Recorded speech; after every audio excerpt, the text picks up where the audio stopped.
Olá, tudo bem? Vamos lá então para a nossa aula agora sobre linhas de campo elétrico, tá? Então nós já estudamos o campo elétrico, né? De uma carga positiva, o campo elétrico com uma carga de teste e de uma carga geradora, né? Então agora a gente vai apresentar para vocês como é que vai funcionar essas linhas de campo, ok? A atividade vai ser bem tranquila, né? Eu acho que vocês vão fazer ela com facilidade. Então, veja só. A ideia do campo elétrico, né, gerado, a carga positiva, lembra sempre que ela tem campo elétrico saindo, né, da carga positiva, tá? Já a carga negativa tem um campo elétrico chegando. E já tinha feito esse desenho delas separadas. Agora, quando eu aproximar duas cargas geradoras, essas linhas de campo vão se encontrar, ok? E eu quero que vocês observem o seguinte: quanto mais próximos das linhas de campo, eu tenho maior intensidade, né, do campo elétrico. Se eu for afastando aqui mais distante, a linha de campo está mais longe e eu vou ter uma menor intensidade desse campo elétrico, tá? Então veja só, aqui a ideia de linhas de força, né, que foi introduzido pelo inglês Michael Faraday. Esse cara foi um grande cientista, tá? E a história até conta que ele tinha muita facilidade de ensinar a ciência, né, para os não cientistas, né, para as pessoas leigas, tá? Então ele tinha uma facilidade muito grande de explicar as coisas, viu? Então foi isso no século XIX, né? Ele que criou esses diagramas aqui. Então a carga positiva, campo elétrico saindo, ok? Saindo. Então veja só, continuando aqui, a carga negativa, campo elétrico chegando, tá? Lembrando então que a intensidade desse campo elétrico E1 é maior do que E2 e maior que E3. Ó, pode ver que aqui está mais longe, né? Está mais distante da carga geradora, tá? Aí aqui, ó, se eu aproximar, lá no início eu aproximei uma carga negativa e uma positiva. Agora, se eu aproximar duas de mesmo sinal, duas positivas, elas vão criar um afastamento aqui, ó, tá? Então, aqui nesse meio, tá? Eu teria um campo elétrico nulo. Inclusive, tem uma experiência de física chamada gaiola de Faraday, tá? Que aparece até no filme, né? Que chama Aprendiz de Feiticeiro. Geralmente eu passo ele para o terceiro ano, mas agora não tem jeito. Queria recomendar ele para vocês, tá? Então, ele vai mostrar esse princípio, porque quando eu tenho a eletrização de um corpo, né, em todo sentido, ele vai criar essa carga positiva, ela afasta a outra carga positiva. Então, esse meio aqui, ó, fica com um campo elétrico nulo, tá? Isso acontece também, que eu vou falar do raio lá mais adiante. Então, se você está dentro do carro, aí a parte externa fica, se cair um raio, né, nesse carro, a parte externa fica toda eletrizada, então a pessoa que está lá dentro do carro vai ficar protegida. Vai estar protegido não pelos pneus, né? E sim por essa ideia aqui, ó, tá? Porque em volta do corpo está todo eletrizado, então uma carga positiva afasta a outra carga positiva, né? Agora, se fosse um lado positivo e outro negativo, eu vou ter um encontro, né, dessas linhas, tá ok? E aqui, ó, sempre é a força, né, que vai atuar sobre uma carga que é colocada nesse ponto, né? Bom, então veja só. Aqui tem de novo, né, a ideia de uma carga negativa e uma positiva, tá? E algumas observações quanto a essas questões da linha de campo, tá? Então, a linha de força de um campo elétrico é uma linha que tangencia em cada ponto o vetor campo elétrico resultante, associado ao ponto considerado. Então, a tangente, ó, ela sai aqui, ó, viu? Então, aqui eu tenho a linha de campo, então a tangente é como se eu pegasse, formasse aqui 90 graus, né? E eu tenho essa linha de campo. Quanto maior a distância até a carga, mais afastadas entre si estão as linhas de campo, conforme o que já foi visto, foi o que eu falei, né? Quanto mais afastado aqui, menor a intensidade, né, das linhas de campo. Por convenção, as linhas de força são orientadas no sentido do vetor campo elétrico, tá? As linhas de força são sempre perpendiculares à superfície dos corpos carregados. Então, aqui eu tenho um corpo, essa linha aqui, ó, ela forma 90 graus com a superfície. Isso é perpendicular, tá? A concentração de linhas de força é diretamente proporcional à intensidade do campo elétrico. Ou seja, quanto mais próximo, né, a linha de campo, mais intenso é que essa concentração, eu tenho um maior campo elétrico, tá? Quanto mais afastado, a intensidade, menos denso aqui, eu tenho um menor campo elétrico, tá? Então, aqui uma positiva e outra negativa, né? Mostrando a linha de campo sempre, ó, sai da positiva, chega na negativa, tá?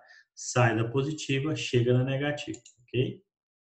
Bom, aqui novamente mostrando o mesmo sentido, a mesma ideia, né? Agora aqui, ó, uma carga de teste, tá? Ela movimenta no sentido do campo elétrico, tá? É o que está falando aqui em cima. E a carga negativa movimenta em sentido contrário ao campo elétrico, tá vendo? Ok? Que é contra o campo elétrico, né? Aqui a ideia de campo elétrico uniforme, esse conceito aqui também é chamado de CEL, tá? CEL, campo elétrico uniforme, tá? Então, é uma região do espaço onde o vetor campo elétrico é o mesmo em todos os pontos da região. Tem mesma direção, mesmo sentido e mesma intensidade, tá? Então, veja só aqui um exemplo. Ó, tem um desenho que eu vou ter esse campo elétrico aqui, ó. Aqui está melhor representado, tá? Então, um lado vai ficar eletrizado positivamente, o outro negativamente. Então, aqui eu tenho as linhas de campo elétrico, tá? Qualquer ponto que eu pegar aqui, ó, que está distante dessa carga positiva, como se fosse uma linha aqui, tá? Então, eu vou ter a mesma direção, mesmo sentido e mesma intensidade. No caso aqui, horizontal para a direita, tá? Pessoal, isso aqui também vai acontecer dentro, né, dos capacitores, tá? Esse capacitor tem ele na máquina de lavar roupa, tem ele no tanquinho, no ventilador. Ele é um aparelho muito interessante, uma pecinha, né, muito interessante, que tem a função de transformar a energia, né, que tem na tomada da casa da gente, que é corrente alternada, em corrente contínua. Porque aqui, ó, nós teremos sempre o mesmo fluxo, tá? De elétrons, ok? Do negativo para o positivo, ok? Só que o campo elétrico aqui é o contrário, né? Bom, então, aqui fala a questão do trovão, tá? Eu não vou ler, né, cada item aqui, mas a ideia é o seguinte, ó. Vou ter uma nuvem, né, que ela vai carregando e a parte superior da nuvem fica eletrizada positivamente, a parte inferior eletrizada negativamente, tá? Aqui até dá uma ideia sobre isso, ó, fala que essas cargas positivas estão a 6 a 7 km de altura, enquanto a negativa 3 a 4 km, tá? Então, quando essa nuvem ficar muito carregada, ou seja, esses elétrons que estão aqui vão vir para a Terra, tá? Na verdade, o trovão ele pode acontecer de três maneiras diferentes, ok? Como? Quais são as três maneiras? Primeiro, da nuvem aqui, ó, para a Terra, que é o normal, né? Mas pode ser também da nuvem para outra nuvem e pode ser ainda da Terra para a nuvem, tá? Então, o trovão também pode ser o relâmpago, o raio, né? Pode ser o contrário, subindo, certo? E aí aqui tem uma definição. O raio, né, é a descarga elétrica. Aí, quando eu falo relâmpago, relâmpago é o brilho, tá? Esse brilho que vai formar aqui, né? E trovão é o efeito sonoro, tá? Então, aqui tem a explicação e a separação desses itens, né? Tá? Ok? Bom, aí, aqui tem algumas curiosidades, né, do trovão, que fala que é uma onda sonora, né? E a temperatura da descarga elétrica vai de 20 até 30 mil graus Celsius, tá? Então, esse aquecimento brusco é que provoca o som, que é o trovão, ok?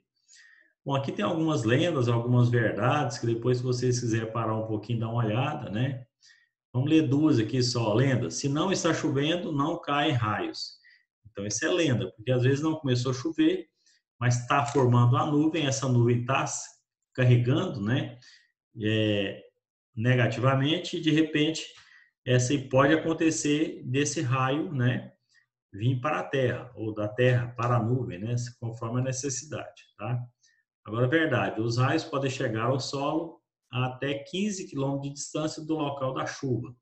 Ou seja, de onde está formando a nuvem. Esse raio pode se deslocar a uma distância de 15 quilômetros, tá? Então, é uma distância bastante grande, ok? Então, aqui ó, tem uma lenda também, né?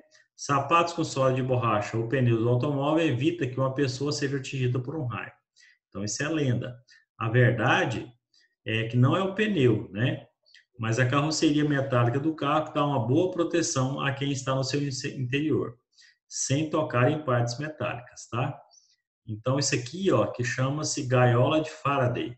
Por quê? Porque a parte externa, então, foi o que eu falei do carro, fica eletrizado, né, negativamente, e quem está lá dentro não vai tomar o choque, certinho? Bom, aqui tem outras curiosidades, depois vocês vão ler, né, e visualizar. Bom, o para-raio foi criado por Benjamin Franklin, né? Então, para proteger uma casa, tem o para-raio. Esse para-raio ele é ligado a um fio lá na terra, que é chamado fio terra, sempre em cima de uma torre, né? Em São Simão, é uma cidade que tem bastante para-raios aqui. Na minha rua aqui mesmo, na 6, ali bem próximo ao restaurante ali, Degusto, né? Vamos fazer uma propaganda aqui. Tem um para-raio ali. Então, ele tem que ficar numa região mais alta, tá? Que qualquer móvel aqui tá? Da área, né? E quando ele receber a descarga elétrica, isso tem que ir para a terra. A terra vai funcionar como um grande neutralizador dessa descarga elétrica, tá?